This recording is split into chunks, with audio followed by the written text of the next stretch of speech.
Esto abre la posibilidad muchísimo, no solo en los campos de investigación de la historia, sino en todos aquellos trabajos en los cuales se crea que ya existe una suficiencia teórica y metodológica.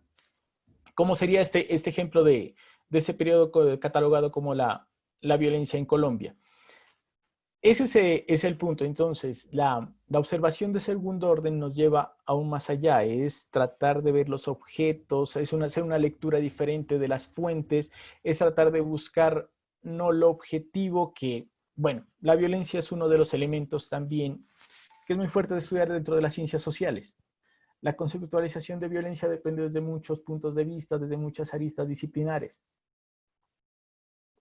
Entonces, esa es la idea que traigo a compartir, que es cómo desde una parte teórica la historia cultural y cómo desde una propuesta metodológica se puede ampliar un campo de estudio que se creía suficientemente estudiado y que representa ese tipo de cuestiones. Eso es lo que traía a compartir así a grandes rasgos. La ponencia trae más elementos, pues, si existe la posibilidad de las memorias en donde se completa todo esto, que bueno, creo que sí alcancé suficientemente a decirlo en 15 minutos, que fue el esfuerzo que traté de hacer. Así es, Jairo, lo lograste. Muchas gracias por tu planteamiento. Mary Torres pregunta sobre la metodología. En el momento de las preguntas, te vamos a pedir que nos cuentes un poco más sobre la metodología de tu trabajo. Dale. Por ahora, pues, te agradezco tu participación y de inmediato le vamos a dar paso a nuestro siguiente ponente. Veamos, confirmemos si ya ingresó a la sala. Diney Álvarez, bienvenida o bienvenido. Bienvenida, por lo que veo. Bienvenida, por favor, estábamos esperándote. Y vamos a compartir contigo la ponencia Huellas y Búsquedas, recorriendo y reconociendo la experiencia femenina del semillero Muperedet como una forma de producir conocimiento. Diney Álvarez Cabezas es estudiante del programa de Educación Inicial, Corporación Universitaria Minuto de Dios, integrante del semillero de mujeres pedagogas empoderadas que reconocen sus vivencias para producir conocimiento y desarrollo humano, junto con Laura Fernanda Vázquez Sosa, licenciada en Educación Preescolar de la Fundación Universitaria Monserrate, magíster en Desarrollo Educativo y Social de la Universidad Pedagógica Nacional y del Centro Internacional de Desarrollo Humano, CINDE.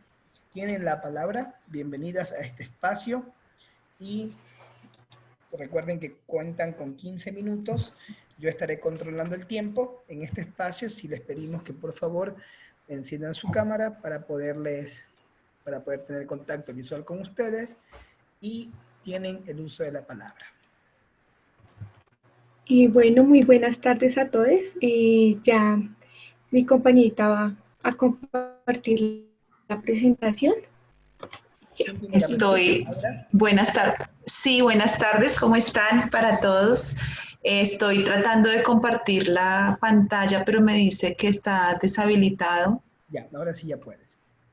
Ah, ok. Gracias, Laura.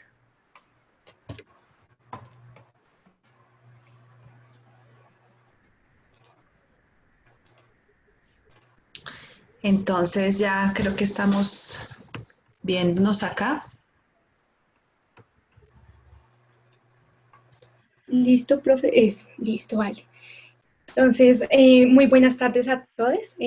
Nosotros somos de la Universidad Corporación Universitaria Minuto de Dios, desde el semillero Muperred, Bogotá Vicerrectoría Sur, sede Kennedy, y pues la ponencia del día de hoy va a ser presentada por Diney Alexandra Álvarez, estudiante del programa de licenciatura en Educación Inicial, y Laura Fernanda Sosa, quien es líder del semillero Muperred.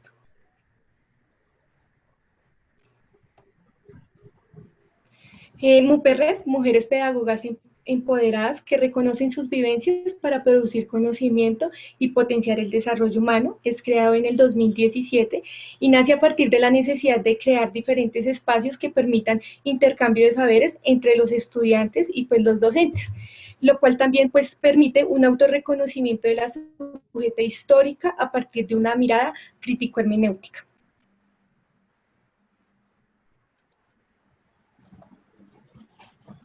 Bueno, nuestra ponencia se titula Huellas y búsquedas, recorriendo y reconociendo la experiencia femenina del semillero Muperret como una forma de producir conocimiento. Bueno, entonces, a partir de todo lo que lleva el semillero, pues la ponencia propone identificar y comprender las huellas y las búsquedas que ha tenido la sujeta histórica a través de formarse desde una mirada crítica desde todo su pregrado. Y pues esto pues realmente privilegia la construcción de una experiencia vivida a través de un proceso de solamente de la narración de las experiencias vividas y que invita también a un proceso constante de cuestionamiento para producir un conocimiento.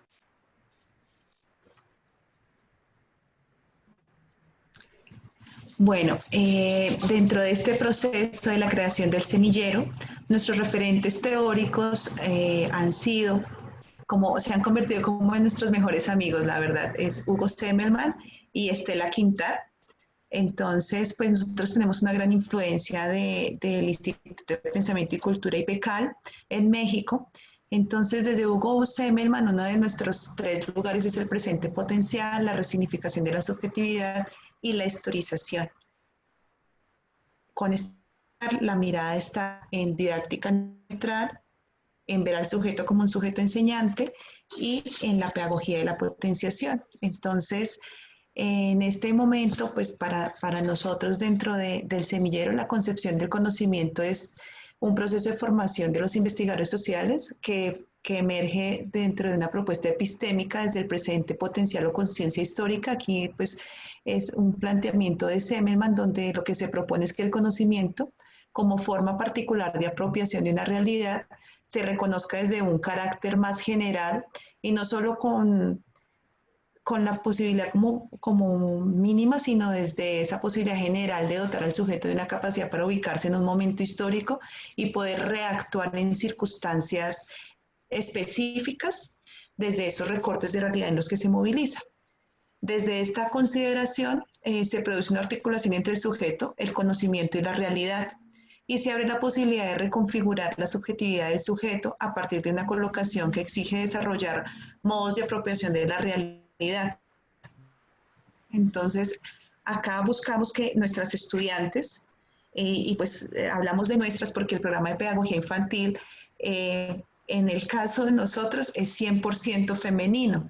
Entonces, al empezar todo este cuestionamiento frente a cómo nos estamos ubicando las mujeres como maestras, desde dónde estamos planteándonos nuestro lugar para hacer transformaciones en la primera infancia, decidimos empezar a hablar de este presente potencial desde la mirada como sujetas históricas. Entonces, para estos procesos de resignificación de la subjetividad, decimos que es fundamental la recuperación del sujeto social, su historia, su memoria, y que estos aspectos son el contenido constitutivo que dan cuerpo a la identidad y se expresa en los movimientos de sentido, en cómo éste se relaciona en cada uno de los espacios o se moviliza. Así, el reconocimiento de una realidad en sentido presente con conciencia implica un acto que permite la identificación de una especificidad que a su vez se proyecta como una metodología de aprehensión de otras realidades. ¿Por qué? Porque como se hace de forma conjunta, hay una comprensión de las otras mujeres con las que yo convivo, lo cual tiene también un sentido, podríamos llamarlo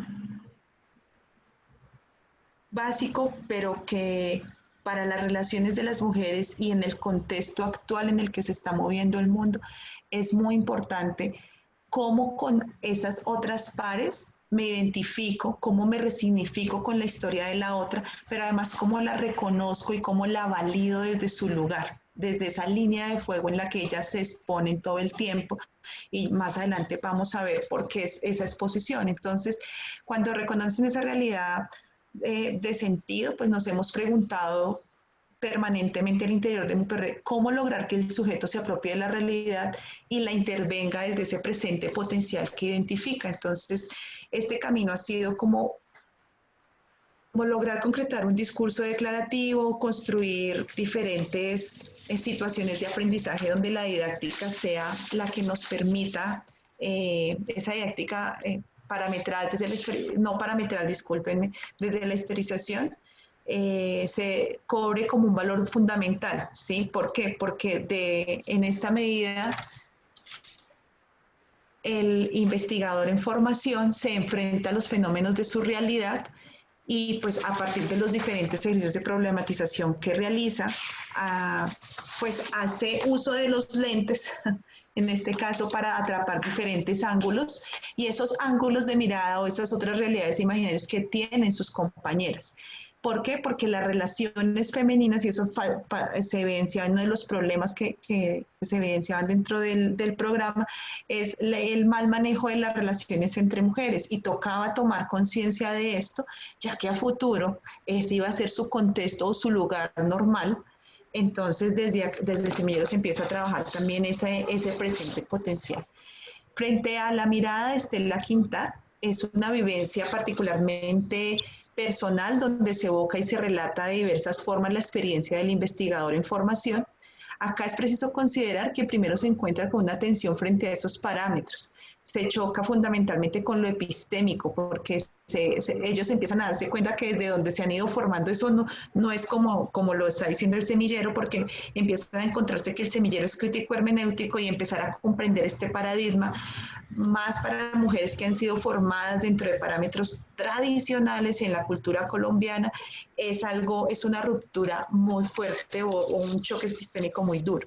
Esto lleva pues a la ruptura de los mismos, pero este proceso transgrede la forma en la que se obtiene el conocimiento, haciendo una problematización directa a la educación parametrizada que ha sido impuesta desde los primeros años de vida por el sistema educativo dominante.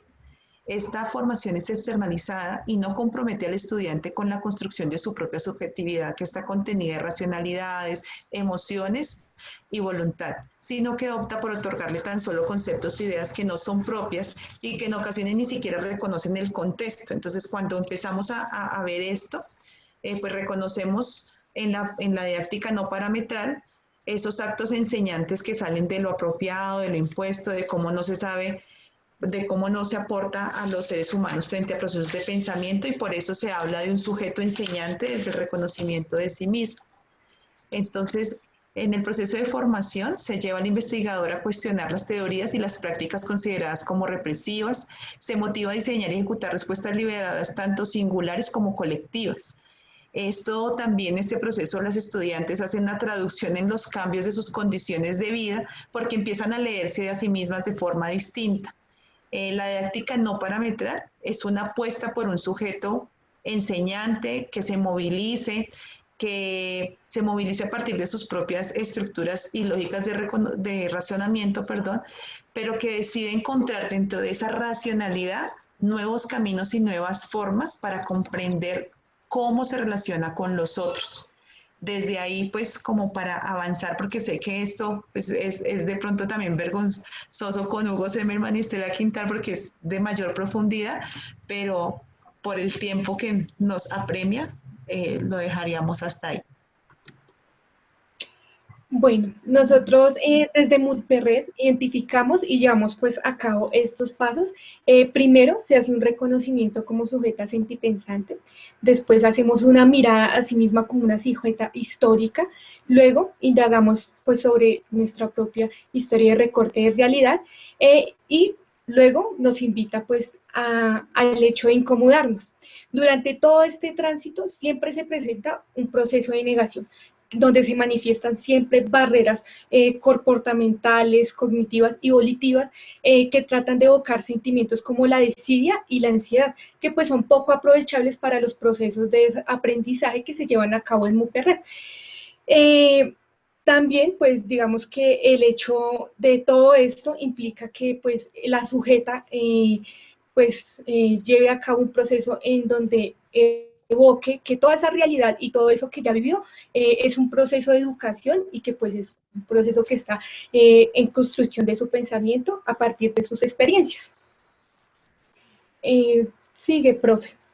Bueno, ya digamos que aquí pues estamos en torno a los dispositivos didactometodológicos que realizamos en MUPERRED, que emergen pues diferentes reflexiones que invitan a comprender pues cómo la sujeta hace pues su experiencia social, cómo digamos está en su hábitat, en su contexto, y pues también evoca pues a que se forme como un sujeto social, investigador y político.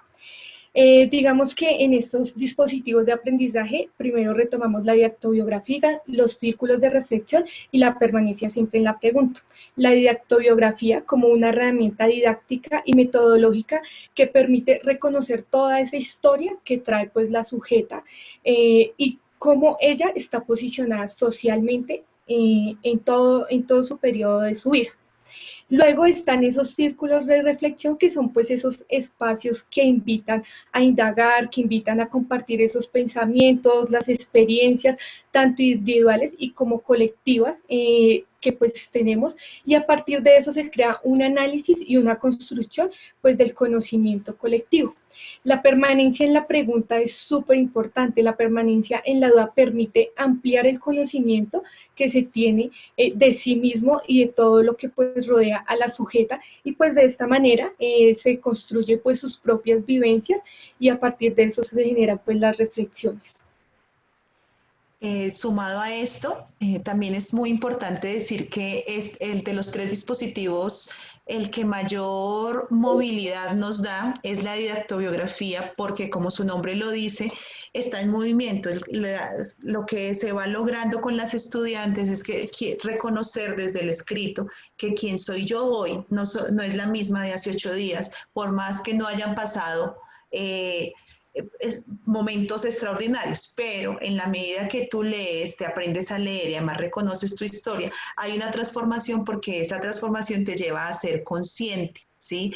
Lo que buscamos todo el tiempo es trabajar desde esa perspectiva de pedagogía crítica, pero esa crítica desde nosotras mismas, no solamente pensándonos en que vamos a cambiar el mundo y en que y lo digo jocosamente como lo hablamos al interior del semillero, no es que como nos gustan los niños entramos en este tipo de programas de pedagogía infantil, no, más bien es porque tenemos una conciencia de qué significa ser niño en esta sociedad y más una sociedad del tercer mundo, y lo que se necesita es hacer unas transformaciones. Por tanto, la invitación por eso dentro del círculo de reflexión, cuando se presenta la historia de vida, cuando digo de dónde vengo, cuando digo cuál es mi rol como mujer esposa, mujer hermana, mujer madre, mujer hija, ¿sí? Nos ponemos sobre la mesa y es un momento tensionante y ahí viene el momento de incomodidad porque es donde nos entran a preguntar ¿y por qué hiciste esto? Porque podrían sentirse como inicialmente como un proceso terapéutico, discúlpenme, pero no lo es, ¿sí? Aquí lo que se hace es ver en esa perspectiva, y ahí es donde yo me refería a la línea de fuego, siento que es aquí donde las estudiantes pueden entrar probablemente en crisis y entran en el riesgo o me retiro del semillero o continúo dando para transformar estas miradas que hay al interior de lo femenino, y es como en este caso como docente o orientadora líder del semillero tengo una responsabilidad tan alta porque es empezar a reconstruir otras subjetividades frente a sí mismo y el mundo que las rodea. ¿Sí? Y eso es lo valioso que hacen las estudiantes al interior del semillero porque se dejan llevar y en la medida que hacen el círculo reflexivo, nuestro círculo reflexivo se ha ido convirtiendo también en torbellinos porque a veces empieza en una revolución acá tipo espiral donde la pregunta va y viene y pues nos permea todo el tiempo. Muchas veces la pregunta, y hemos aprendido, no se responde, no tiene por qué ser respondida, pero sí damos cuenta de unas necesidades comunes para empezar a crear proyectos que nos permitan indagar con mayor profundidad temas específicos. Hemos centrado en el tema de trabajo y género, en el tema de feminismo, en el tema de crear dispositivos también metodológicos que apoyen a otras mujeres. Y ahorita, pues en tiempos de pandemia, estamos generando actividades de formación para las estudiantes, para las compañeras frente a habilidades blandas, porque lo vemos como una necesidad a partir de nuestras propias historias de vida. Pues esto sería todo. No sé si Diney yo me haya quedado en algo. No, profe. Rescatamos así lo que más pudimos, darles un agradecimiento por el espacio. Es muy corto, pero muchísimas gracias. Muchas gracias, maestras. Definitivamente ustedes han rescatado un punto de mucha valía dentro del proceso de identidad del profesorado de educación inicial. Ese rol importante que separa nuestra tarea de maestros frente a la tarea que tenemos como padres, a la tarea que tenemos como parte del sistema, y sobre todo ese refortalecimiento identitario que es tan necesario para que el maestro o la maestra pueda cumplir con su rol con intensidad y con eso a lo que, aunque desconocida conceptualmente, llamamos vocación, pero más allá de la vocación es esa pulsión que nos hace ser insistentes en nuestros retos y en nuestras transformaciones. Muchísimas gracias, y vamos a dar paso al siguiente grupo para posteriormente continuar con la ronda de preguntas, que yo creo que deben haber algunas para ustedes. Muchas gracias, Diney y Laura. Quiero confirmar Gracias. que se encuentre aquí, por favor, la maestra María Ramos.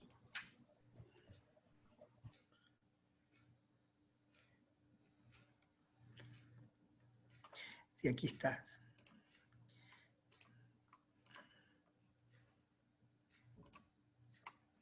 Hola, María Inés Ríos. Ya en un momento te habilito, por favor. Ay, vino. Buenas tardes, buenas noches aquí en Brasil. Listo. Ya, está habilitado para que puedan compartir.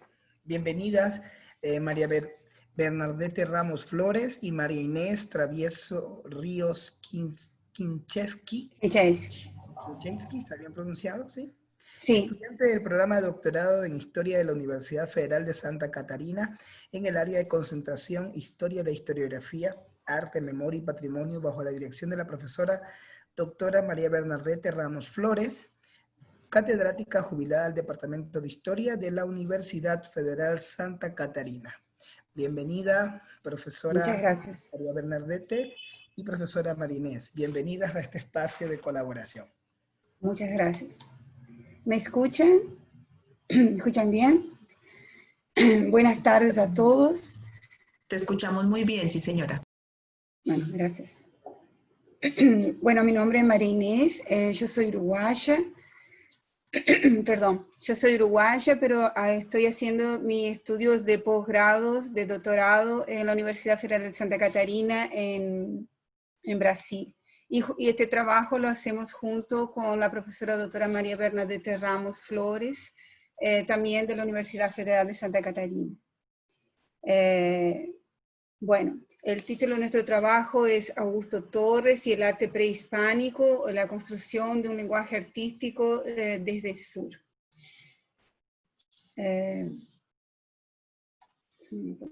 Bueno, inicialmente me gustaría hablar un poco sobre Augusto Torres, no sé si todos lo conocen. Augusto Torres nació en Tarrasa, en España, en 1913, o sea, europeo, hijo de artista española Manolita Piñez y del pintor uruguayo Joaquín Torres García.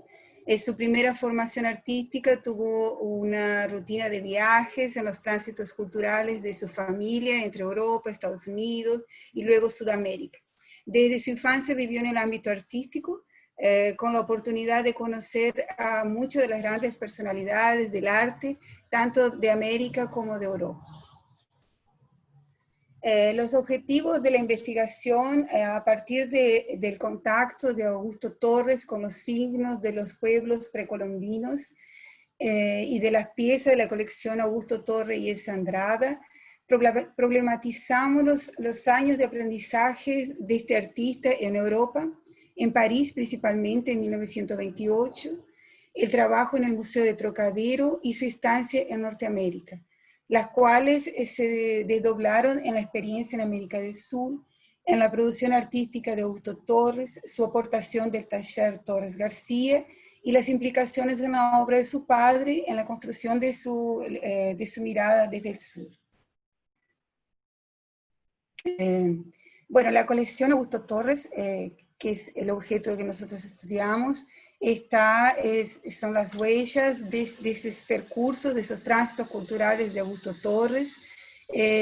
La colección tiene elementos de materiales etnográficos y arqueológicos, algunas reproducciones, publicaciones, documentos, dibujos, fotografías. La gran parte de la colección no está todavía inventariada. Ella está sobre la custodia del MAPI, del Museo de Arte Precolombino Indígena de Montevideo, y entonces se torna un material muy importante para hacer ese recurso, ese camino del artista, ¿no? En esos tránsitos culturales. Apenas una pequeña parte fue estudiada de esa colección, lo que resultó en una exposición hecha por el MAPI, que se llama Historias pintadas en la piel, pero la parte que fue estudiada los pueblos indígenas de América del Norte. Bueno, la colección tiene dibujos del artista, revistas, cueros, textiles, materiales arqueológicos, etnográficos, también cerámicas prehispánicas de la cultura chancay principalmente, y otros objetos que todavía no fueron inventariados, y nosotros trabajamos con las imágenes de estos elementos. Aquí encontramos también elementos que son trabajos que ellos utilizaron para trabajar con el cuero, o sea, no solo las imágenes que lo influenciaron, y también los procesos de sus pueblos precolombinos. También en la colección encontramos fotografías que nos permitieron saber un poco de esa vida íntima de Augusto Torres. Por ejemplo, en esta foto, la foto es de la colección, y la ropa que él está usando, esta vestimenta indígena, también es de la colección. Entonces, en las conversas con la arqueóloga Mercedes Sosa, que es la responsable por el acervo técnico del MAPI, ella nos contó que la mayoría de los elementos de la colección, del acervo, no tienen data ni referencias, no tienen identificación. Pero al observar las imágenes y juntando con otros elementos de artículos y de estudios y de revistas, publicaciones, pudimos juntar los elementos que van haciendo esa trayectoria. Entonces empezamos por investigar por imágenes esas aproximaciones con el arte moderno, la cultura de los pueblos precolombinos, en esos tránsitos culturales de la familia. El punto principal en Europa es su trabajo en el Trocadero, en el Museo de Trocadero, a donde él trabaja como diseñista, a donde empieza a tratar directamente con esas piezas que van de América para allá, resultantes de pesquisas arqueológicas, y existe un cambio en la mirada de esas piezas, donde empiezan a ser catalogadas, una mirada académica, organizada, y él tiene un contacto muy intenso con esas piezas dentro del Museo de Trocadero. También aquí en la fotografía podemos ver ese contacto como con el artista Elion, o sea, él está dentro de ese movimiento de vanguardia en Europa también, Augusto Torres.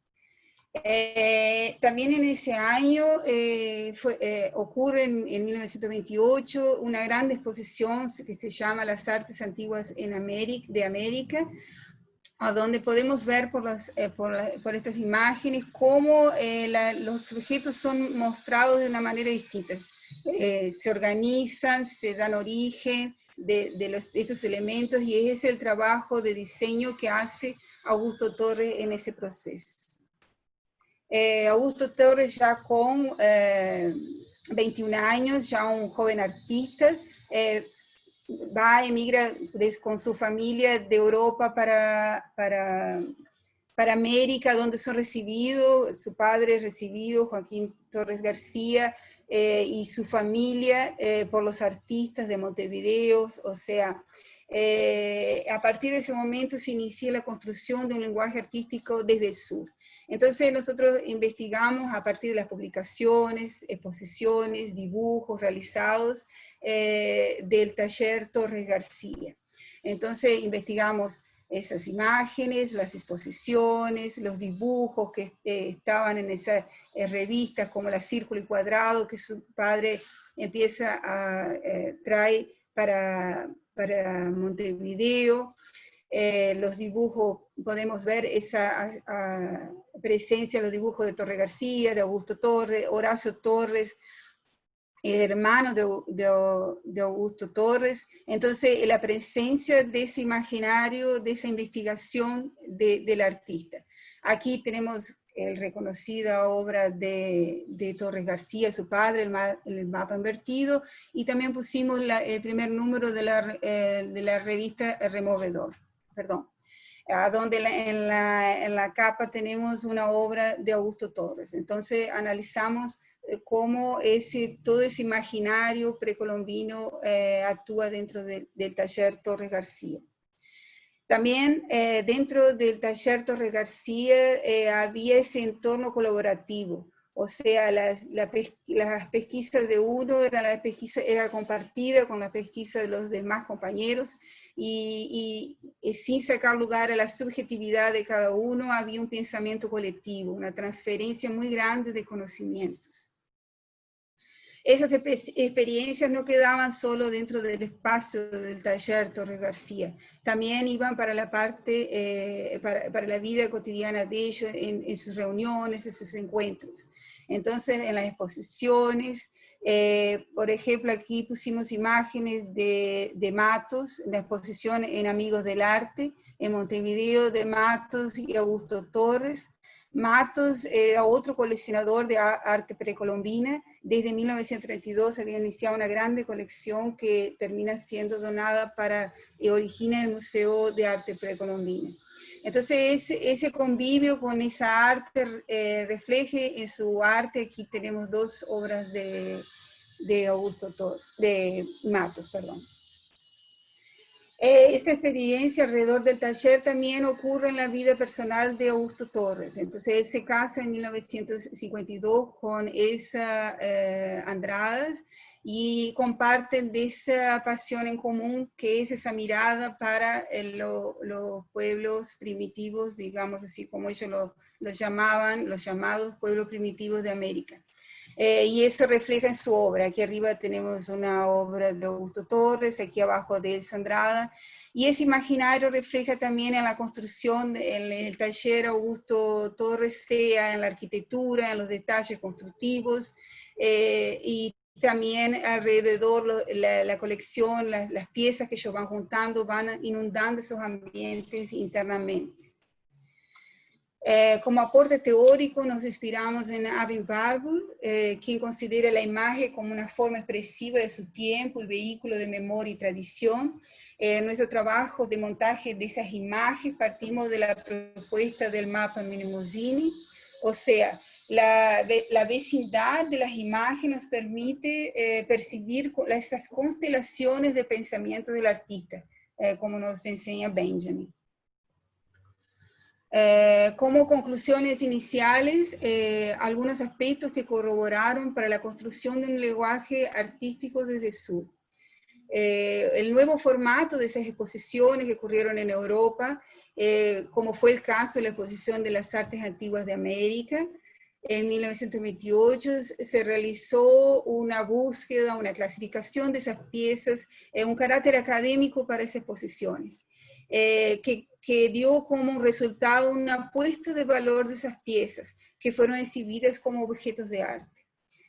Los tránsitos culturales de la familia, el interés de Augusto Torres por el arte precolombiano, el inicio de la colección por su padre, todavía en la infancia en Estados Unidos, las convivencias con un ambiente de artistas de vanguardia en todos esos percursos, y la notable experiencia en el Trocadero con las piezas, esa experiencia tan íntima que tuvo con las piezas que fueron de América, fue creando un repertorio para el joven artista que con 21 años llegó en América, con la familia en América.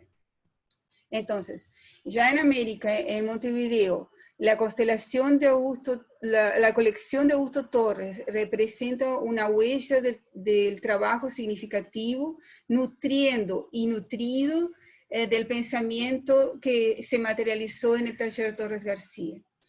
Cuando él llega a Montevideo encuentra un ambiente, una ciudad donde prevalece el lenguaje de la modernidad europea, que reflexiona sobre la cultura, la arquitectura, las costumbres y el arte de toda la sociedad. Augusto Torres se siente motivado para continuar su investigación sobre el arte precolombiano. Viaja a Perú y Bolivia con Horacio Torres, que es su hermano, y José Ribeiro, que es compañero del taller. Y convive con el grupo que forma el taller, con el también coleccionista Francisco Mato, que fue un grande compañero y que compartieron esas tertulias, como ellos llamaban, esos encuentros dentro y fuera del taller.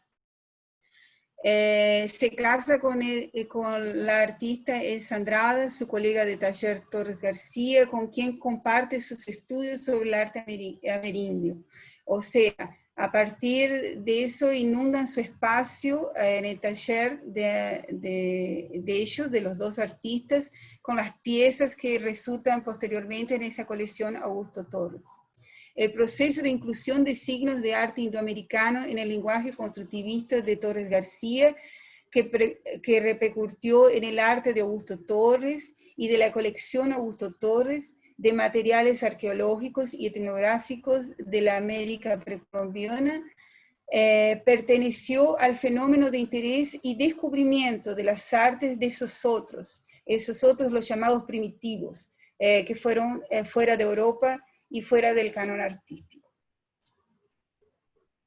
Bueno, le agradecemos la atención y nos gustaría, antes de terminar, de agradecer muchísimo la ayuda que tuvimos en este periodo de pandemia para dar continuidad a nuestras investigaciones, principalmente, en particular, la arqueóloga Mercedes Sosa, coordinadora de la Reserva Técnica del MAPI, que nos posibilita con entrevistas, en fin, dar continuidad a nuestra investigación. Agradezco a todos, y bueno, si hay alguna pregunta.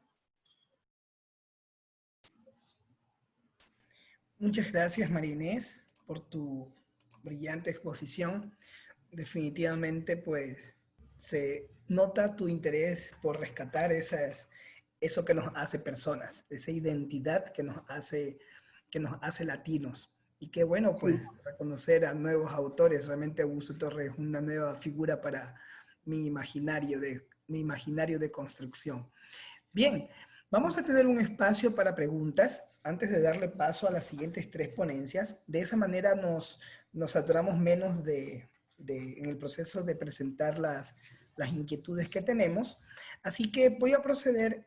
Primero quiero pedirles, ya que estamos la gran mayoría aquí todos, ya la gran mayoría conectados, abramos nuestras cámaras un minuto para yo poder hacer una captura de los participantes de la mesa y poderla compartir con el equipo de organización que está detrás de todo este evento. Pongan su mejor sonrisa, pónganse una cara interesante, así nos arreglamos el cabello un poquito. Muchas gracias. Voy a tomar la captura en 3, 2, 1, listo. A ver, por ahí alguien más está conectando. Listo, 3, 2, 1, ya. Muchas gracias. Bien, están habilitados los micrófonos para que podamos compartir este espacio de preguntas antes de continuar con las siguientes 3 ponencias. Hola Lidia, qué gusto verte aquí. Muy bien, está abierto el espacio para sus preguntas. ¿Qué tal? Hola. Hola Lidia, ¿cómo estás? Muy bien, gracias. Bienvenida.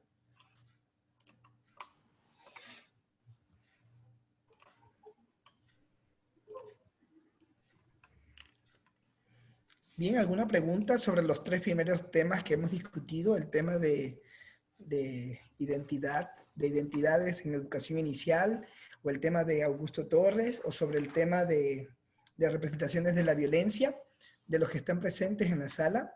¿Alguien tenía una pregunta dirigida para John Jairo acerca de la metodología?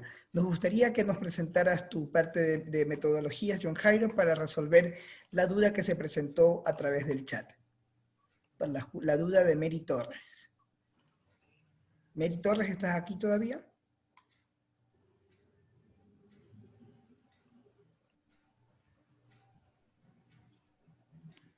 Bueno. Sencillo.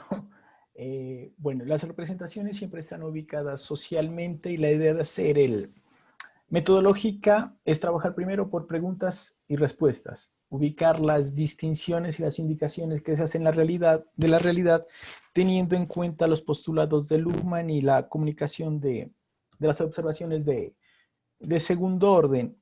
Y en último punto es trabajar las contingencias y hacer distinciones de la realidad. Esos serían únicamente como los elementos que de por sí están explicitados en la ponencia, pero esto de la observación de segundo orden es un tema a veces que es muy complejo de leer, pero una vez que se entiende no es tan difícil porque es buscar las contingencias y las distinciones que se hacen de la realidad, que sería únicamente eso.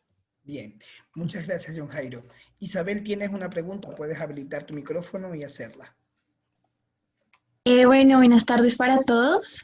Deseo aplaudir el trabajo de huellas y búsquedas en el semillero de Muperret y me gustaría saber qué impacto tiene el semillero en el programa y los perfiles de los estudiantes. Gracias.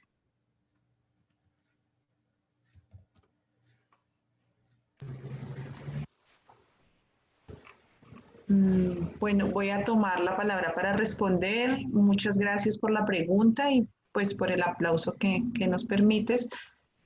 Bueno, nosotros el impacto inicialmente no fue así tan alto. En el 2017 iniciamos con un grupo de 18 estudiantes en el semillero. Este empieza en enero del 2017, cerramos el 2017 con 15, ahorita en tiempos de pandemia pues nos hemos dado por agradecidos porque ese grupo de estudiantes pues se graduó en diciembre del año pasado, pero este año llegaron nuevas en enero y pues ahorita está conformado por 8 estudiantes el semillero.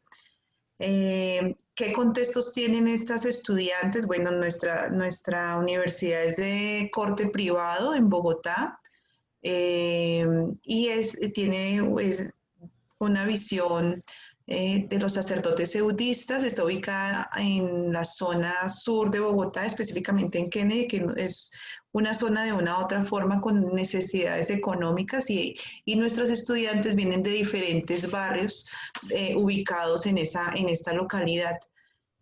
Son mujeres mayores que han dejado de estudiar ya un buen tiempo, que ingresan porque tienen alguna experiencia empírica en el trabajo con primera infancia o tienen técnicos o tecnólogos de primera infancia. Entonces su interés es lograr el nivel profesional para mejorar su calidad de vida. Con eso creo que respondería a la pregunta. Muchas gracias.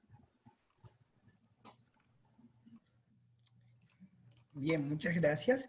Tenemos otra pregunta acerca de la metodología referida a mapas mentales. Yarlenis Peña, ¿puedes hacer la pregunta, por favor? ¿Y a quién la diriges? Buenas tardes, mi nombre es Yarlenis Peñalosa. Soy estudiante de posgrado de la Universidad de Córdoba, de Montería. Estoy haciendo una maestría en Ciencias Sociales y estoy trabajando sobre las representaciones sociales de la alimentación. Y me gustaría saber si alguno de los participantes utilizó en su metodología la técnica de mapas mentales para la recolección de la información.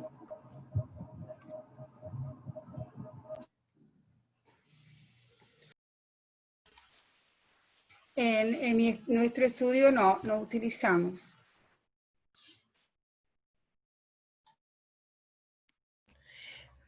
Bueno, te comento que en la sesión pasada, en la que me tocó también moderar una sala, se hizo una presentación muy interesante utilizando mapas mentales para representar la información. Es una técnica que generalmente se utiliza para este tipo de estudios, sobre todo cuando tienes discursos polifónicos. En discursos polifónicos es necesario recoger siempre las diferentes posturas. Hace un momento alguno de los ponentes, si no me falla la memoria, fue John Jairo, presentó algo acerca de los diferentes criterios sobre la violencia, pero esa violencia con V mayúscula, que puede ser concebido también desde la lógica de mapas mentales como una construcción colaborativa, de tal manera que no es una estrategia que desestimemos en el ámbito de ciencias sociales. No sé si alguien más quisiera aportar en algo a la pregunta de Yarlenis. Marta, por favor. Sí, yo no es para aportar a la pregunta en específico, es para hacer una pregunta a María Inés. ¿Ya? Sobre la referencia de Walter Benjamin que usaste, ¿cuál sería?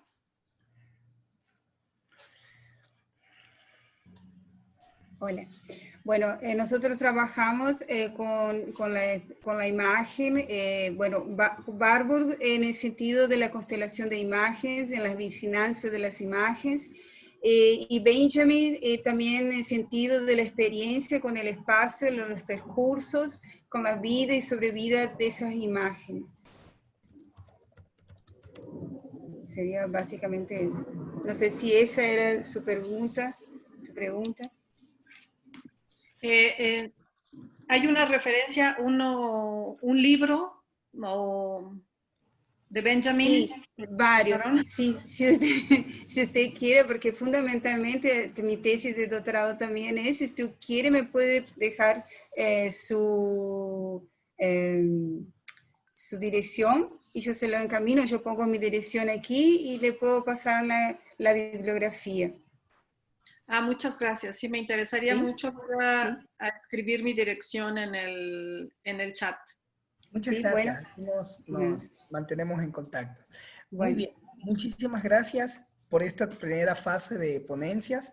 Pues hasta ahora pues hemos seguido reconstituyendo nuestros conocimientos sobre los imaginarios y todo este esfuerzo que estamos haciendo continuamente para trabajar sobre ellos.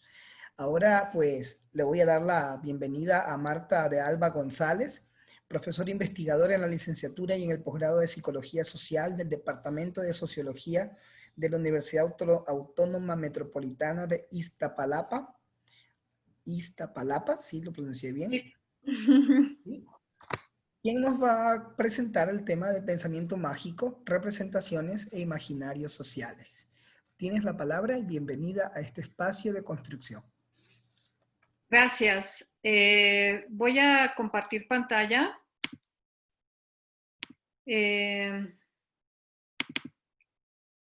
Ya está. Bueno, yo voy a hablar desde, digamos, de mi marco de referencia, que es la psicología social. Voy a leer bastante las diapositivas porque el tiempo es muy corto y hay que tratar muchos temas. Entonces, bueno, primero voy a enunciar los objetivos, ¿no?, de esta presentación. El primer objetivo es comprender cómo se relacionan las nociones de imaginario, entendido como imaginación, metáforas, poesía, simbolización creadora, el concepto de pensamiento mágico, sí, estas formas de supersticiones, creencias fantasiosas, ficciones, y el concepto de representaciones sociales, entendido como un conocimiento de sentido común, y cómo estas tres nociones pueden relacionarse en el marco de la vida cotidiana de las personas, y utilizaré sobre todo las propuestas teóricas de Serge Moscovici, la teoría de las representaciones sociales, y de Gilbert Durand para la referencia sobre el imaginario, principalmente su trabajo sobre el mitoanálisis. Bueno, ambos autores comparten preocupaciones teóricas similares Yo diría que es estudiar la génesis del pensamiento individual subjetivo en relación con los sistemas culturales y sociales.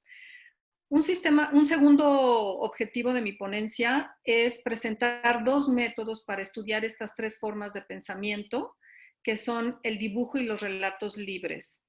Sí, y voy a, para abordar estas metodologías, me voy a servir de resultados de investigación, de una investigación que realicé con un equipo de trabajo sobre memoria y representaciones sociales de la Ciudad de México en adultos mayores, ¿sí?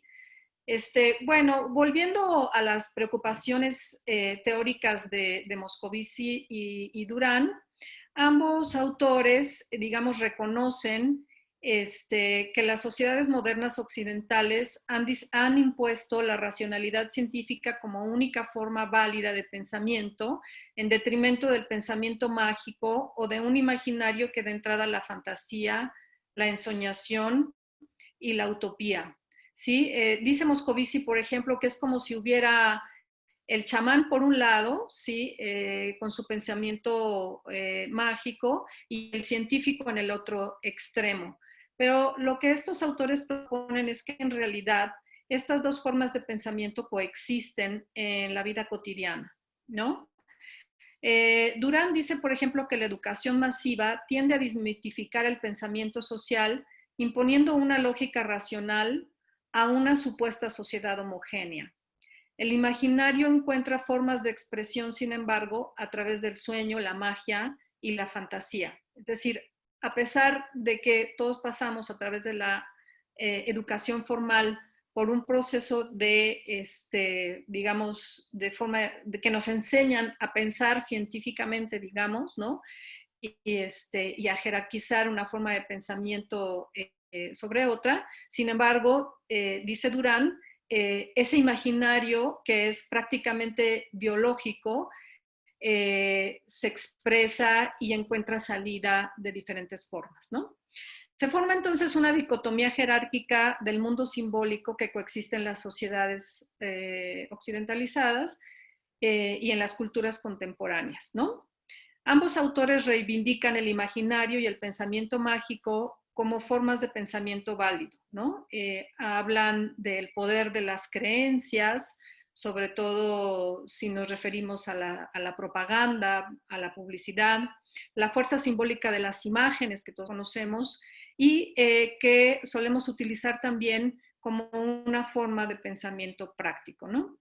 Ambos autores yo creo que comparten una pregunta en común. ¿Cómo opera la coexistencia de estas 2 formas de pensamiento en la vida cotidiana?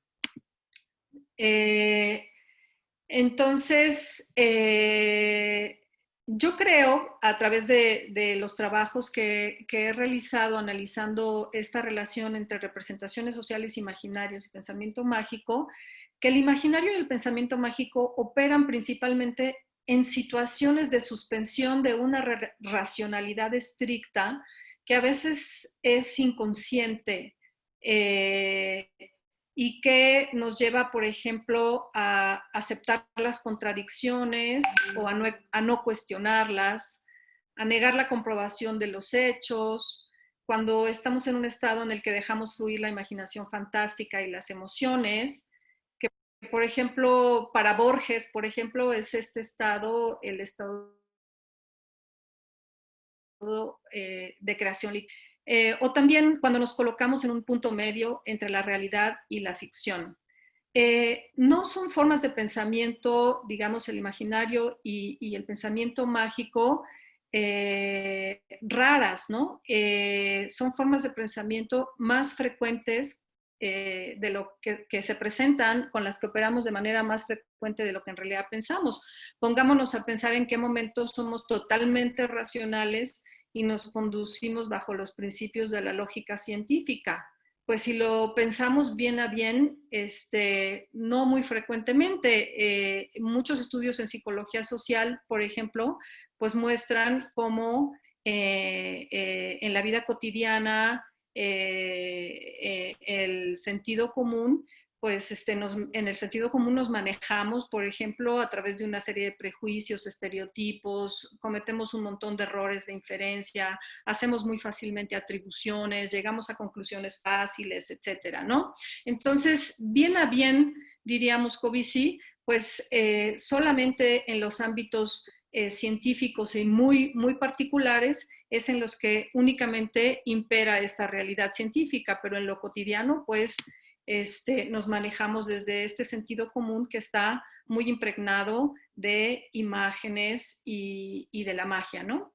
Entonces, el imaginario y el pensamiento mágico para mí forman parte de las representaciones sociales, en tanto que estas son una forma o un modo de pensamiento práctico. Entonces, al estudiar las representaciones sociales y las prácticas asociadas a estas, podemos acceder a la dimensión mágica imaginaria del pensamiento social. Sí, a mí me han servido mucho dos métodos para ello. Por un lado, el dibujo y por el otro lado, el relato, ¿no? El dibujo en tanto que proyección, digamos, proyección libre, ya sea el dibujo profesional, artístico o el dibujo espontáneo que pueden hacer los niños o los dibujos espontáneos que podemos pedir a las personas que nos hagan en entrevista, pues hay una liberación ahí, una proyección del sujeto social, una imaginación puesta en acción y una materialización de símbolos arquetípicos que nos dicen quién dibuja qué y en qué contexto, y en ese sentido nos sirven para interpretar esa simbología que está formando parte del imaginario y de la forma en que las personas están viendo el mundo o se están representando el mundo. El relato también nos sirve para estudiar los imaginarios, el pensamiento mágico y las representaciones, en tanto que enunciación de imágenes cargadas de simbolismos, de emociones y de sentidos figurados, ¿no? Entonces, podemos evocar narraciones bajo la forma de recuerdos o cuando nos dan explicaciones largas sobre cómo sucedieron las cosas, cuando nos dan opiniones sobre ciertos temas, cuando nos hablan de las creencias, nos cuentan leyendas, mitos. En todos estos tipos de narraciones podemos encontrar los imaginarios y el pensamiento mágico, ¿no? También a veces cuando hacemos entrevistas o, no sé, en las conversaciones cotidianas, encontramos frases sueltas dentro de un relato que también están muy cargadas de significados. ¿Me escuchan bien? Hola. Sí, te escuchamos, Marta. Ok, es que de repente me llegó un mensaje de que estoy perdiendo la conexión. Ok, bueno, ustedes me dicen si me mandan un mensajito o algo si me dejan de escuchar. Ok, entonces, por ejemplo, ¿no? En entrevista, no sé, por ejemplo, en una de las entrevistas sobre el centro, una persona me dice de repente, yo le pregunto, bueno, ¿y qué es el centro para usted? Y me empieza a contar cuándo llegó al centro. Y de repente se queda pensando y me dice, el centro es una jaula que encierra mi corazón, que es un canario. Es muy poético y es una metáfora que nos habla mucho, digamos, de esta relación emotiva que esta persona tiene. Nos evoca una imagen que si lo traemos en estricto sentido a la realidad científica, tiene menos sentido que si lo dejamos en esta vaguedad simbólica y emocional, ¿no? Y que sin embargo nos permite entender cuál es su representación del centro y por qué está ahí, por qué vive ahí, ¿no? Otra persona dice, de aquí no me voy más que con los pies por delante. En este tipo de frases metafóricas, entonces, encontramos al mismo tiempo que explicaciones de sus acciones de un modo un poco más racional y práctico, también elementos emotivos y frases cargadas que podemos interpretar de muchas maneras, ¿no? Entonces, traigo aquí, por ejemplo, yo utilizo mucho, no los mapas mentales en el sentido de que se comentaba hace rato, sino los mapas cognitivos de manera geográfica, ¿no? Como representaciones e imágenes del espacio. Entonces, este es el mapa de una persona, de una mujer de 67 años, ¿sí? Que vive en un barrio muy popular en la Ciudad de México que se llama Tepito. Y bueno, la pregunta es, dibuje la Ciudad de México tal y como usted la imagina. Entonces, la señora Gloria, ¿sí? Agarra, bueno, le di una hoja muy grande de A4, y la dobla y empieza a dibujar lo que es el centro histórico y ese cuadrado que es la plancha de la Constitución, que para quienes conocemos México sabemos que es un lugar muy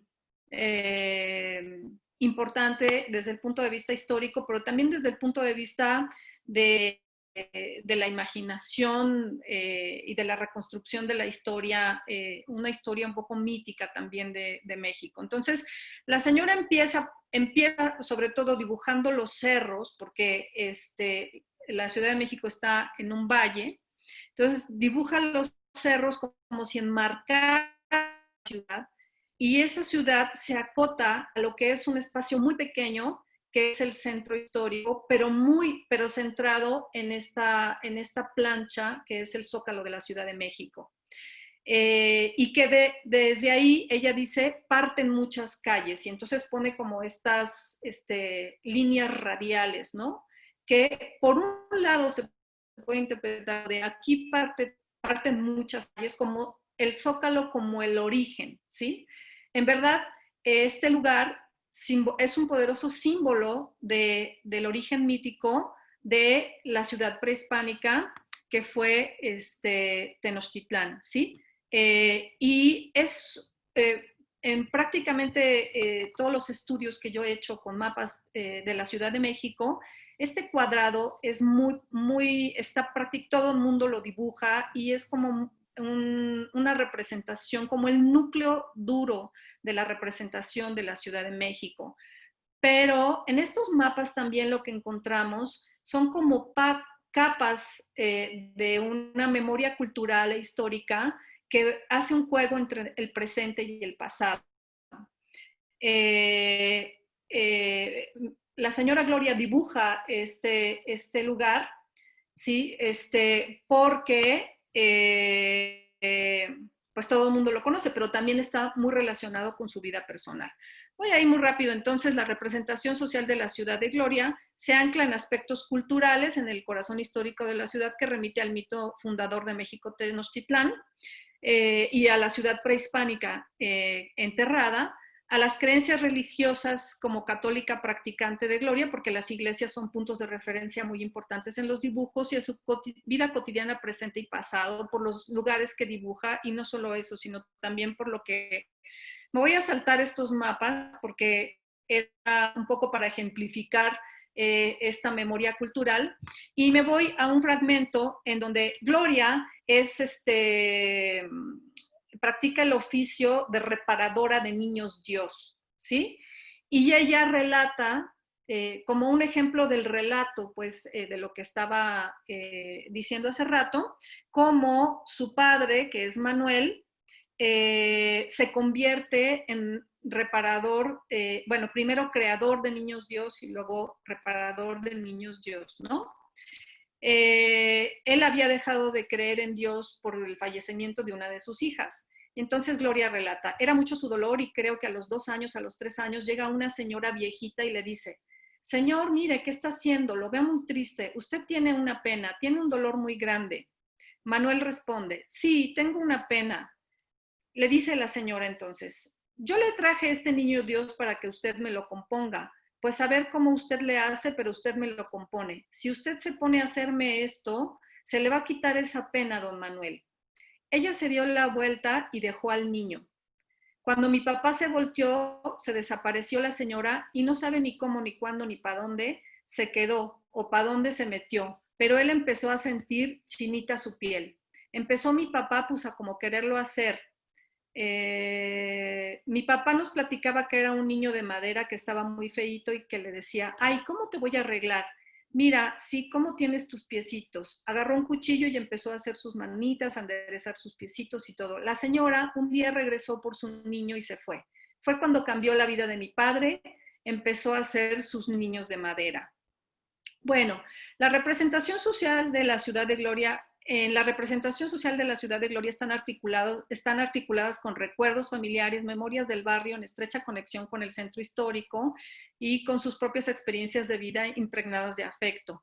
Estas representaciones dan sentido a sus formas de vivir la ciudad a partir de imaginarios mágicos religiosos. Gloria no solo ejerce un oficio con fines económicos, mantiene el mandato divino asignado a su padre por el fantasma de una mujer que le devuelve la fe católica. Reparar niños Dios es una actividad dotada de espiritualidad, un oficio sagrado que enaltece a quien lo ejerce, lo cual toma mucho sentido y particular importancia en un barrio como Tepito, que se definió principalmente por sus oficios. Bueno, aquí lo dejo. Hay otros imaginarios que yo encuentro en no solamente el imaginario religioso, en las entrevistas, pero bueno, yo creo que ya rebasé los 15 minutos, así que aquí lo dejo. Gracias. Muchas gracias, Marta. Qué interesante tu trabajo y qué interesante ver cómo nos proyectamos a través de esas formas interesantes de investigación que podemos descubrir, haciendo de lo cotidiano una herramienta poderosa para poder descubrir las realidades que se esconden detrás de los objetos, que es aquello que nosotros investigamos como nuestro objeto común de investigación.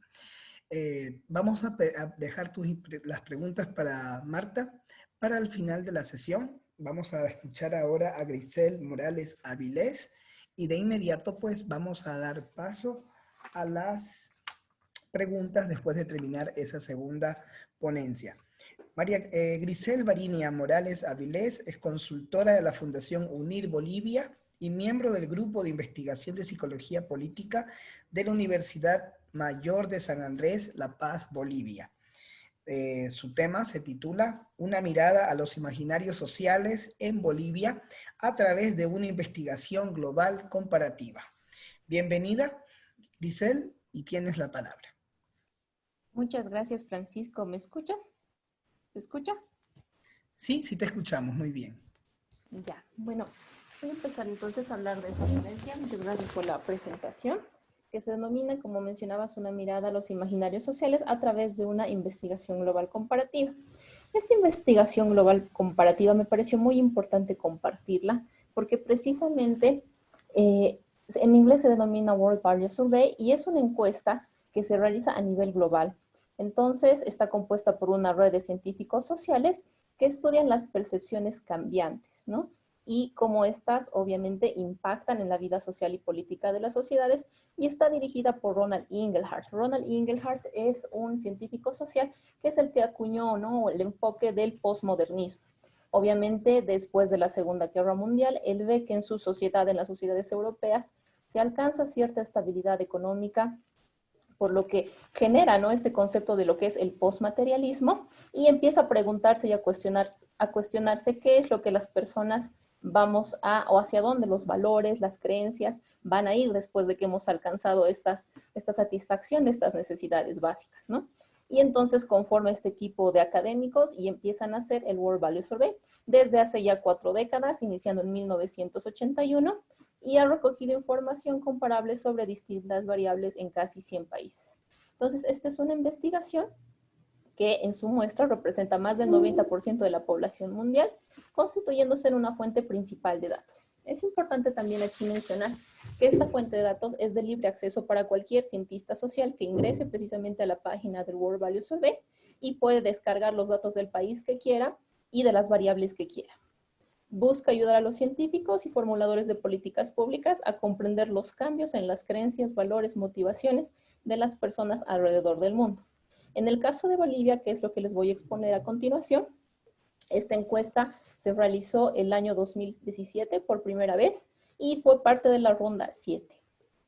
Ahorita les voy a explicar de qué se tratan estas rondas. Bueno, la metodología que tiene esta encuesta es que es de corte longitudinal porque, como les mencionaba, ¿no? Desde hace ya más de 4 décadas se viene levantando información a través de olas o rondas. Cada ronda dura aproximadamente unos 4 o 3 años. Y Bolivia participó de la última ronda que se inició el 2017 y justo acabó el 2020. En Bolivia, en el caso de Bolivia, se tomó una muestra de 2.067 personas que estaban distribuidas en 35 municipios. Como podemos ver aquí el mapa, los municipios obviamente se escogieron al azar y la encuesta consta de 290 preguntas. Entonces, esta encuesta tiene 14 dimensiones, obviamente por el tiempo no vamos a poder exponer todas y obviamente cada una de estas dimensiones tiene distintas variables. A continuación les voy a exponer las que me parecieron a mí más interesantes. Entonces vamos a hablar del capital social. El capital social lo entiende como esa confianza que existe dentro de un determinado grupo entre las mismas personas, pero también la confianza que existe en grupos exteriores, ¿no? Entonces podemos ver aquí a Bolivia que tiene uno de los promedios más bajos, ¿no? O sea, nosotros los bolivianos no tenemos una confianza dentro de nuestro propio grupo, pero tampoco tenemos una confianza hacia los extranjeros. Y es importante también aquí mencionar como países como Brasil, Ecuador, México, incluso Colombia, están cerca de este cuadrante, ¿no? Los únicos que salen a nivel Latinoamérica son Uruguay y Argentina. Y podemos ver también algún dato interesante como Suecia está en la escala como que puntúa más alto, ¿no? Que tiene mucha confianza interna como también hacia otros grupos. Ahora también cuando se hace el estudio respecto a las personas o los grupos a los que la sociedad tiene más confianza, podemos ver en la gráfica de la derecha, que es como una telaraña, la línea que es mucho más oscura simboliza a los resultados del resto del mundo, de todo el mundo, o la línea que está punteada simboliza a los resultados de Latinoamérica. Y la que está más tenue es lo que representa a Bolivia. Entonces, podemos ver que a nivel mundial hay mucha confianza en relación a lo que son las personas y también la policía y las Fuerzas Armadas. Esto me parece un dato muy interesante porque en Latinoamérica, como pueden ver en la línea puntuada, no confiamos tanto en la policía y Fuerzas Armadas en comparación, obviamente, con el resto del mundo. Y en Bolivia eso se da mucho menos todavía. Entonces es un dato muy interesante analizar. Si hay una confianza, podemos ver en las organizaciones de la sociedad civil y hay una desconfianza en las instituciones públicas. Esto obviamente es igual a nivel global, pero Latinoamérica igual se ve como que mucho más baja la confianza en las instituciones públicas y Bolivia tiene todavía una puntuación mucho más baja en este ámbito. Ya pasando a la siguiente, podemos ver el grado de corrupción. Entonces esto es una escala que se les pregunta a las personas, 1 significando que ellos perciben, ¿no?, que no hay corrupción, o 10 que hay mucha corrupción. De acuerdo a la siguiente gráfica, podemos ver que efectivamente más del 90% de las personas considera que hay niveles de corrupción y el 50% de los encuestados que hay mucha corrupción, o sea, al máximo nivel, ¿no? Y vamos entonces con la siguiente que tiene que ver con seguridad. Esta variable, por ejemplo, era una pregunta que se les hace a las personas, si ellas estuvieran dispuestas a luchar por el país. Increíblemente, a nivel Bolivia, el 81% de las personas dice que sí estaría dispuesto a enfrentarse o entrar en un tipo de conflicto. El 15.6% dice que no y el 2.8% dice no sé. Ahora, esto es relevante porque si analizamos otras variables, por ejemplo, si se le pregunta a la gente, ¿estás con miedo o temor a que exista una guerra? Más del 70% te va a decir que sí. Y, o sea, se correlaciona, ¿no? O sea, ese temor, como podríamos decir que está bien fundado porque a la misma vez las personas sí estarían dispuestas también de pelear por sus ideales. También están preocupados por un atentado terrorista, un posible atentado terrorista o una guerra civil. Y es interesante también mencionar en el aspecto económico, ¿no? Una de las preocupaciones que las personas tienen es perder o no poder encontrar un trabajo. Podemos ver que los resultados se asemejan mucho acá en Bolivia. Más del 60%, del 70% están preocupados ya sea por perder o no encontrar trabajo, por una guerra, un atentado terrorista o una guerra civil. Y un menor porcentaje, ¿no? Alrededor de 20%, no está muy preocupado por estas situaciones. Ya pasando, tenemos la variable o la dimensión de economía. Aquí me parece importante destacar en esta gráfica de la izquierda, que pueden ver que es como una grada, cómo Bolivia tiene uno de los promedios más altos en relación a dar prioridad de protección del medio ambiente sobre el desarrollo económico.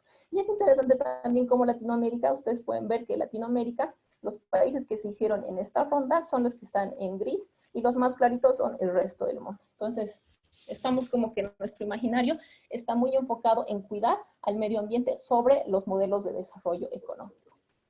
En relación a los valores económicos, según sexo a nivel Bolivia, se les da ciertas escalas a las personas con distintas frases, como por ejemplo, el esfuerzo lleva al éxito. Podemos ver que tanto mujeres como hombres concuerdan con esta frase, ¿no? O sea, su puntuación se promedia en que es una de las más elevadas, ¿no? Concuerdan con la idea de que el esfuerzo lleva al éxito. En otra frase podemos decir, debe haber incentivos para el esfuerzo individual. Podemos ver que casi en igual medida, tanto varones como mujeres igual concuerdan con esta idea. La competencia es buena. Obviamente esto se refiere a un modelo económico capitalista, ¿no? Y podemos ver que aquí más los hombres que las mujeres sí están de acuerdo con esta idea de que la competencia es buena. En otra variable, cada uno debe buscar medios de vida, ahí sí como que es más bajo, y definitivamente, pero los bolivianos creemos que no se debe incrementar las propiedades privadas de las empresas. Es uno de los promedios más bajos que nosotros creemos, lo que nos da a entender que sí estamos de acuerdo en que las empresas deberían ser estatales, lo cual es muy interesante porque como vimos en otras gráficas, no confiamos en las instituciones públicas y también creemos que hay altos niveles de corrupción, pero sin embargo, sí creemos que las mismas personas deberían estar a cargo de las empresas públicas, ¿no? Y bueno, en relación a lo que es la competencia, que efectivamente se relaciona mucho, ¿no?, a este modelo capitalista, y si es que las personas aprueban la competencia, podemos ver que es muy interesante que a nivel mundial hay mucha aceptación por la competencia. Y Bolivia, de hecho, a pesar de que el 50% de las personas encuestadas aprueba la encuesta, tenemos un promedio de 54.9, es uno de los más bajos a nivel mundial. Y alrededor del mundo podemos ver cómo esta escala va subiendo y pues Latinoamérica se encuentra en diversos lugares también. En ciencia y tecnología. Esto es igual muy interesante porque cuando a las personas se les pregunta cuál es su percepción respecto a si la ciencia y la tecnología han mejorado la calidad de vida de las personas. En perspectiva comparada, podemos ver una vez más que Bolivia tiene uno de los promedios más bajos, o sea, que considera que no tiene esa percepción de que la ciencia y la tecnología haya mejorado efectivamente la calidad de vida de las personas. Y es también interesante ver cómo pueden ustedes ver las que son medias grises aquí en la escala, que Latinoamérica está dentro de este imaginario, ¿no? Entonces, es interesante para preguntarse por qué los latinoamericanos no estamos percibiendo que la ciencia y tecnología efectivamente implican una mejora en la calidad de vida de todas las personas. La religión. A nivel Bolivia, el 61% se considera católico o se adscribe como que tiene una religión católica, el 15% que no pertenece a ningún tipo de asociación religiosa, el 11% menciona ser protestante y el 13% que pertenece a otro tipo de institución religiosa. Entonces estamos hablando de un 85% que es religioso dentro de Bolivia. Ahora, en la perspectiva comparada, esto a mí me asombró demasiado porque a nivel mundial, o sea, realmente el porcentaje de personas que creen en Dios es altísimo, ¿no? Podemos ver esta escala como las medias son de 99, 98, o sea, casi total, en algunos países el 100%, ¿no? La media de personas que efectivamente afirman creer en Dios. Y cómo los imaginarios se van construyendo también en base a los sistemas políticos. Por ejemplo, China, como podemos ver en la gráfica, es el que menor cree en Dios, o sea, su menor porcentaje de su población cree en Dios. Obviamente esto debe estar vinculado a las creencias o a las ideologías políticas o a la ideología política que en ese país se lleva en práctica, ¿no? Y también importante como países que podríamos mencionar en desarrollo, como Suecia, Corea del Sur, Hong Kong, igual tienen puntuaciones muy bajas dentro de su población que de personas que efectivamente creen en Dios. En cuanto a la participación política, vemos aquí dos variables, el interés en la política que tienen las personas. El 40% dice que no está nada interesado en Bolivia, ¿no?, en relación a lo que es la política. El 30% dice no estar muy interesado, el 24% algo interesado y el 6% muy interesado. Ahora esto, yo lo analicé a nivel Latinoamérica, se hizo la encuesta en 11 países, como ustedes pueden ver acá en la gráfica de la derecha, y este resultado como que se asemeja demasiado. Realmente las personas a las que les importa la política son muy pocas, o sea, no llegan ni al 10%, ¿no? Y eso es en todos los países. Y cómo esta escala va subiendo hacia arriba para culminar en esto de que para nada interesado, ¿no? Obviamente es relativo, pero realmente muy pocas personas verdaderamente están interesadas en lo que es la política o la participación política. En cultura política podemos ver la ideología. Engelhardt hace una pregunta muy simple, ¿no? ¿Qué entendemos? O en realidad, ¿cuál es nuestra adscripción de acuerdo a lo que nosotros entendemos, si es de izquierda o de derecha? ¿O en qué nivel nos identificamos con una de estas dos ideologías? Y aquí podemos ver que en Bolivia hay una cierta relatividad, ¿no? Casi el mismo porcentaje de personas se identifica como de izquierda o como de derecha, estando la gran mayoría en el medio. Y esto también pasa a nivel Latinoamérica. Es muy similar a la gráfica que les mostré anteriormente, y es muy interesante, ¿no? Porque efectivamente también tiene una correlación con que a muy poca gente le interesa la política y también muy poca gente se adscribe a una de estas dos ideologías. En cuanto al sistema democrático, sí, el 90% de las personas considera que es muy importante que nosotros como país, aquí hablando de la nación boliviana, vivamos en un sistema democrático. Obviamente el 50% de los encuestados considera que sí es muy importante y otras personas van bajando en menor medida, pero si vamos nosotros sumando, vamos a tener que más del 90% en más o menos medida está de acuerdo con el sistema democrático. Disculpa, te queda un minuto. Ah, gracias. Entonces paso a las conclusiones.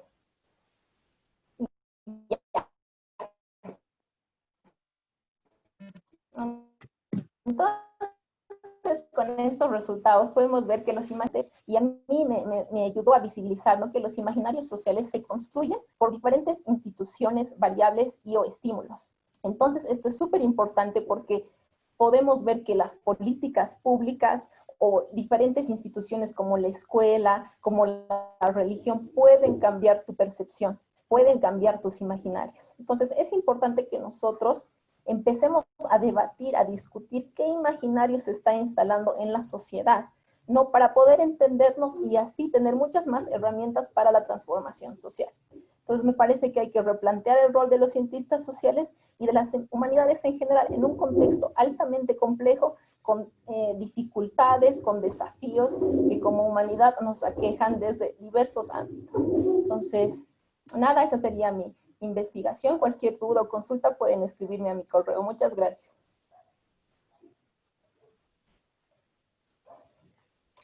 Muchas gracias, Grisel, por tu presentación. Queda abierto el espacio nuevamente para las preguntas y opiniones que quieran realizar sobre las ponencias que hemos visto hasta ahora. Queda habilitado el espacio para que puedan preguntar en el caso de que tuviesen alguna opinión que brindar sobre lo que se ha presentado hasta ahora.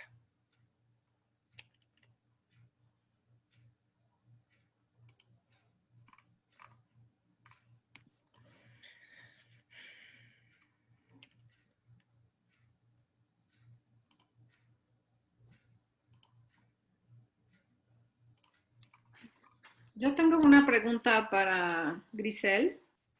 Sí, por favor. Bueno, a partir de los datos de la encuesta y por las conclusiones que planteas, tú, ¿cómo interpretas qué imaginarios están actualmente siendo dominantes en Bolivia y hacia dónde iría Bolivia de acuerdo con ellos?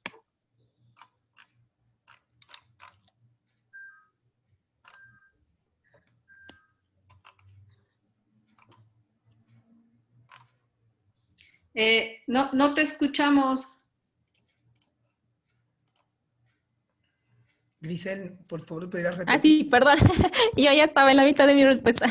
Gracias por la pregunta. Esta encuesta tiene distintas dimensiones, entonces habría como que delimitar tal vez la pregunta porque podemos tocarlo desde la dimensión ideológica política o desde la dimensión económica, digamos, ¿no? Y dependiendo de esa, o sea, igual son 290 preguntas, podemos ir analizando cada pregunta para irnos dando una idea de hacia dónde la sociedad boliviana se dirigiría, ¿no? Entonces, sí, es muy interesante y claro, habría que delimitar más, pero en mí lo que más me llamó la atención es las variables sobre la política, ¿no? Y cómo efectivamente hay una polarización, si bien la mayor cantidad de personas está en el medio, pero existen los extremos y, bueno, las propuestas políticas son casi nulas, ¿no? No tienen una ideología clara, entonces es medio complicado el escenario político que ahorita estamos viviendo. Muchas gracias. De nada, a ti. Elías, por favor, ¿puedes activar tu micrófono y hacer la pregunta? Elías, parece que se retiró. No, aquí estás. Elías, ya puedes activar tu micrófono. Hola, ¿me escuchan? Sí, te escuchamos. Muy bien. Bueno, pues mi pregunta la dirijo a Marta de Alba. Muchas gracias por su ponencia, fue muy interesante. Primero me gustaría pedirle que compartiera, si le es posible, sus referencias bibliográficas, las de Mosibossi y de Durán. Y también me gustaría preguntarle si se acuerda usted de algún caso de investigación semejante que tuviese por objeto de estudio una obra literaria o un conjunto de obras literarias. Sí, voy a... mi correo electrónico está en el chat. Y creo que lo más fácil sería si me contactas y yo te puedo dar las referencias por ese medio. ¿Ya lo mandó por el chat? Ah, ya lo veo. ¿Sí? Okay, muchas gracias. Y sí, porque sí hay sobre representaciones.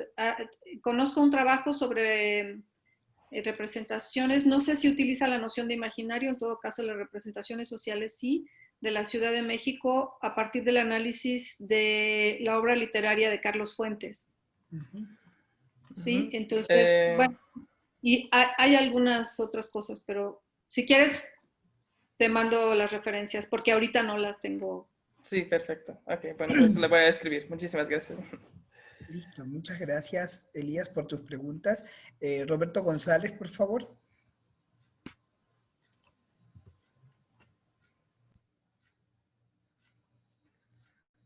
Roberto. Gracias, había tenido un pequeño problema. ¿Se me escucha? Sí, te escuchamos. Para la expositora Grisel, ¿cómo reconcilia el hecho de que, según su ponencia, haya un bajo interés en la política con las movilizaciones multitudinarias en varios puntos de Sudamérica en estos últimos años? Muchas gracias por la pregunta y es efectivamente muy interesante. Hay otra pregunta dentro de la encuesta que te pregunta la satisfacción con el sistema político actual y es igual alta, altísima a nivel Latinoamérica. Entonces, una cosa no está intrínsecamente relacionada a la otra, porque si bien nosotros podemos, y es interesante por eso, ¿no? Porque se abre la posibilidad de que nosotros percibamos o tratemos de investigar y que se abran nuevas investigaciones. ¿Qué estamos entendiendo por política? Usualmente yo podría afirmar, pero es mi hipótesis, de que estamos entendiendo la política como la política partidaria. Entonces, si me preguntas si estás interesada en una política, yo te diría no, pero efectivamente estoy completamente insatisfecha con el sistema político, ¿no? Entonces, podría ser una explicación porque la gente efectivamente está muy insatisfecha con los altos niveles de corrupción, con la insatisfacción de necesidades y con los sistemas políticos actuales. Entonces, eso puede explicar por qué las diferentes movilizaciones y habría que también hacer una relativización, ¿no? ¿Qué porcentaje de la población se moviliza? En Chile, por ejemplo, o acá en Bolivia, ¿no? En cada ciudad eran 2.000 personas, de 2 millones. Entonces estamos hablando de que efectivamente son masivas, no lo son. Entonces creo que hay que darle también importancia a los datos, a los números, que creo que es algo que no se hace, ¿no? Ese tipo de estudios de qué porcentaje de la población es el que está movilizado en cada país.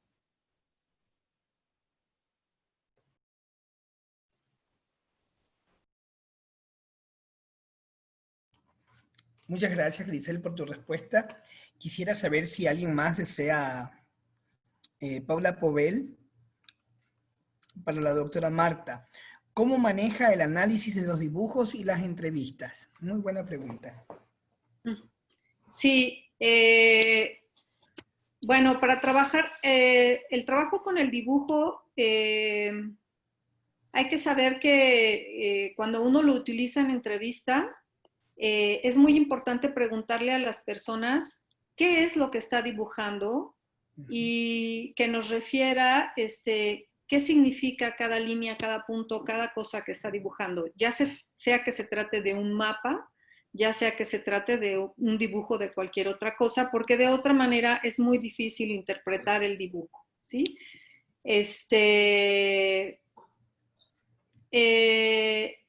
Hay también, bueno, ese es como un elemento, un primer elemento básico que nos ayuda a interpretar el dibujo. Podríamos interpretar el dibujo sin tener esa referencia por parte de la persona que realiza el dibujo.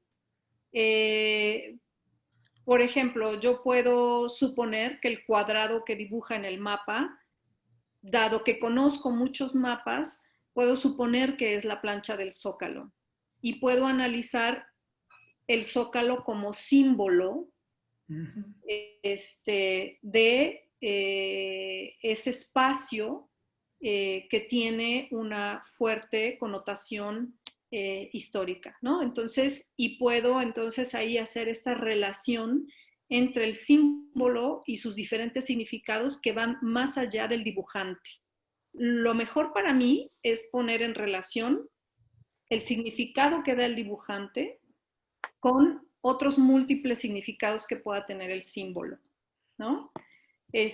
No siempre podemos tener esos significados que da el dibujante. Por ejemplo, en un dibujo publicitario. En un dibujo publicitario o en una imagen publicitaria podemos ver elementos representados y entonces no tendríamos más que el referente cultural tal como el símbolo con diferentes significados, ¿no? Entonces, de ahí podemos tomar el dibujo como un todo y analizarlo como un todo. Por ejemplo, es un dibujo de la Ciudad de México. Para mí era interesante ver cómo se podía materializar en una imagen algo tan complejo y enorme, ¿no? Y veo que se materializa en algo muy concreto y muy pequeño y limitado. Entonces, como un todo, yo veo que se materializa principalmente en el centro histórico y algunos otros elementos. Por ejemplo, ese es ver el dibujo como un todo y de ahí ir al análisis de cada uno de sus elementos y cómo se relacionan unos elementos con otros, elementos dibujados, ¿sí? ¿Qué calles? ¿A qué remiten esas calles? Etcétera, etcétera, ¿sí? O sea, podemos analizar la imagen como un todo y en cada una de sus partes. Podemos hacer un análisis detallado de cada uno de los dibujos o concentrarnos, si tenemos una gran cantidad de dibujo, en aquellos elementos de los dibujos que se repiten para recrear una imagen colectiva, por ejemplo, ¿no? De todas maneras, la imagen individual es social, pero es la experiencia social de un sujeto. Pero si tenemos una colección de dibujos grande, podríamos trabajar con frecuencias, por ejemplo, ¿no? Entonces, ahí yo he trabajado también con la cantidad de lugares dibujados, ¿no? Y puedo decir que esta plancha del Zócalo tiene frecuencias muy altas, por ejemplo, ¿no? Entonces, que es como un núcleo duro, digamos, de la representación de la Ciudad de México, ¿sí? Es un análisis de los elementos del dibujo como símbolos, ¿sí? Y este ir y venir entre la subjetividad y los significados que pueden tener esos símbolos. Las entrevistas, yo trabajo mucho con análisis de contenido por categorías con las entrevistas, pero también se pueden utilizar todos estos programas, ¿no? Como Atlas-T, Max-Qdea, en fin, hay muchos programas actualmente, ¿no? Entonces, pero yo siempre inicio con un análisis de contenido, que yo misma hago, ¿no? Y a partir de ahí empiezo a trabajar, digamos, en los temas, y si estoy tratando de ver el imaginario y el pensamiento mágico, pues subrayando aquello que puede remitir a ese imaginario, ¿no? Que tiene, digamos, frases, como dije, que pueden tener una carga simbólica e imaginaria muy fuerte, ¿no? Como las metáforas, que pueden remitir no sé, a todo un sistema imaginario, o a concretar una idea, ¿no? No sé si me explico, pero lo ejemplifiqué en la ponencia como con ciertas frases, ¿no? O con narrativas largas, ¿no? No sé si respondo la pregunta. Muchas gracias, Marta. Excelente tu postura y tu explicación metodológica de cómo utilizar los dibujos, sobre todo en este recuento de la hipertextualidad que se puede dar en un gráfico, porque sin duda alguna es lo que nos permite esa construcción colectiva de lo imaginado. Y es allí cuando estaba justamente recordando algunos dibujos de alguna experiencia educativa que leí de México, y reconocía el Zócalo como ese punto de referencia que tú señalas, que da tanta importancia y tanta referencia al pensamiento propio del mexicano. Bueno, cuando yo estuve en México, pues también hice muchos temas acerca de eso, y era muy común repetir este imaginario, esta representación de ese imaginario de lo que significa el Zócalo. Qué interesante, realmente creo que ha sido una tarde de muchísima productividad para todos nosotros.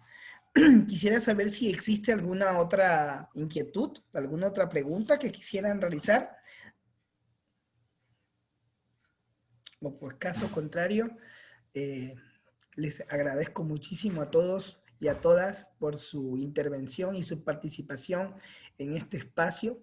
Estoy seguro que hemos salido nutridos con nuevas preguntas y con nuevas inquietudes a probar en nuestras investigaciones nuevas formas de hacer y construir ciencia desde la imaginación. Así que no me queda más que agradecerles por este fabuloso tiempo que hemos compartido y desearles a todos ustedes muy buenas tardes y una excelente trayectoria de lo que va en este fabuloso seminario que estamos compartiendo. Muy buenas tardes. Muchas gracias a todos por su participación. Gracias, hasta luego. Gracias a todos, gracias Francisco. Hasta luego, un gusto. Hasta luego.